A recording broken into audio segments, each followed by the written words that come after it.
Good morning, everyone. We are continuing here in the words of the Horowitz in the Sefer HaMitzvos HaKatzar. Today is Mitzvah's Loisase, the negative commandment, Kuf Yud Aleph 111. Shelo legalais ervas ha'av b'mishkav zachar. A person is not allowed to uncover the nakedness of his father in a mishkav zachar way, in a homosexual type of a way. Shenemar, like it says, ervas avicha loisegale, the nakedness of one's father, you're not allowed to uncover.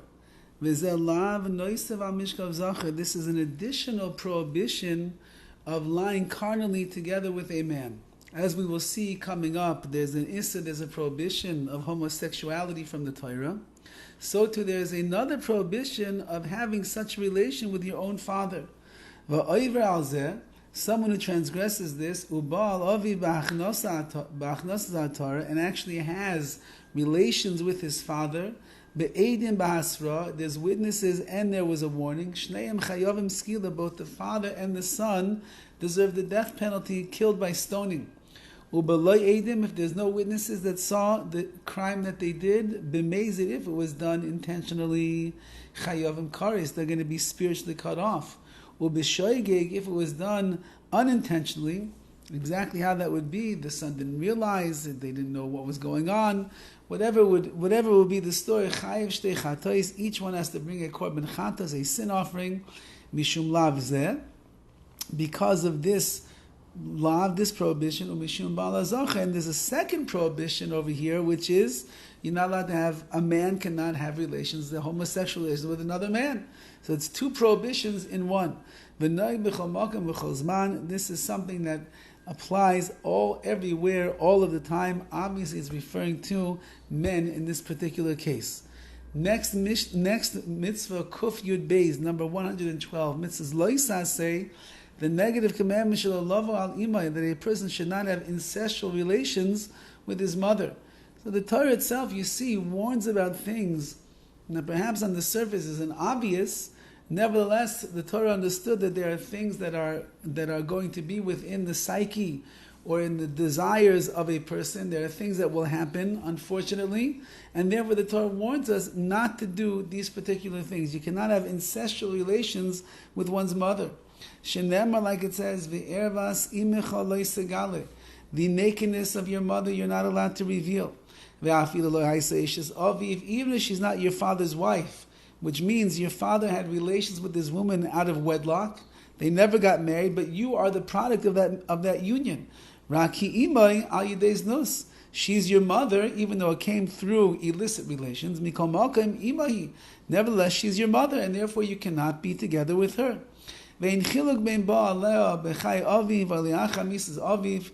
doesn't matter whether you have relations with your mother while your father's still alive or after the father has passed away. Doesn't make a difference. It's a din. It is a law within having incestual relations with your mother. If there would be witnesses and they warned you, chayavim skila. So then both the son and the mother are going to be chayav, the death penalty. They get skila, they get stoned. If there were no witnesses, b'mezid, if they did it knowingly, kares, they got cut off. Or b'shoigeg chatas, if they did it unknowingly, then the halacha is chatas. They're going to end up having to bring a korban sin offering. V'imhi eishes aviv, and if she is the father's wife, so then, which means your mother, who is also your father's wife, chayiv shtayim, then you're going to be obligated two offerings. Why? Mishum imay, mishum eishes aviv. Number one, she's your mother. Number two, she's your father's wife. So that's two prohibitions. Umadivei seifrim, the sages came along and they added the following: Hanikra shniyos derabanan. This is called a secondary or rabbinical illicit relations. Asagam be'em ima, which means the Torah says it's only your mother you cannot be with. But the Rabbanan came along and they added, so too your aim ima, your mother's mother, your grandmother, also is a prohibition. And there's no break in that chain, which means your mother's mother, your mother's mother's mother, your mother's mother's mother's mother, the grandmother, the great grandmother, all the way back. All of those women are going to be usher to you, and you'll be obligated in these penalties as well. The aim avi imay bilvad. says the Chavetz Chaim over here, the father's aim avi imay bilvad. If it's the mother of the father's mother, so that's also going to be a problem. So again, it's your father's grandmother. That will also be a problem. But it's only going to be the father's grandmother. It was not going to go back another generation. The aim aviv, or the mother of one's father. The aim say, but if it's the father's mother, so the father's mother says the Chavetz Chaim there's not going to be a break in that. That will also go back without any limitations. So if you have the mother of the mother's father, the mother of the mother's father, so then that would be the great grandmother, or the mother of the father. So that's also going to be a problem. Ve'ein lo hafsek ve'im avi avi bilvad ve'im avi avi bilvad, and so too the mother of the father's father. That alone is going to be a prohibition as well. In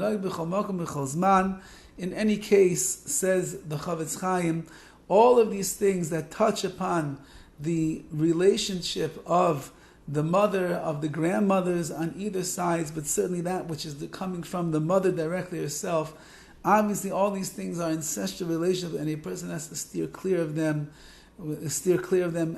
without any leniencies involved. This is something that applies all the time, everywhere, all of the time. Person must be very careful. Again, it would seem like a no-brainer over here. We understand that incest is a terrible thing, yet the Torah speaks about the prohibition of it, because as we look around the world today, there are many things that the Torah said thousands of years ago that a person should not do. And today all these things are becoming not only permissible, the world is encouraging things today that we never saw before in our entire lives. So it would seem to be that what the Torah is telling us is that why should the world stop at transgender and homosexuality and all those things? Why should it stop at that? Maybe the world is going to get to a point where it says, you know what, if a person was born with a desire to have incest with their mother and their father, so then why should we stop them? They have to do what they have to do. And the Torah is telling us, no, that just like the other things are prohibited, these are also prohibited over here as well. And even though that we live in a society that's telling everybody it's normal and it's okay and it's acceptable, if the Torah says that it's not acceptable, then a person will have to do everything in their best abilities to find a way to live in congruence with HaKadosh Baruch Hu's master plan of the universe. Have a wonderful day.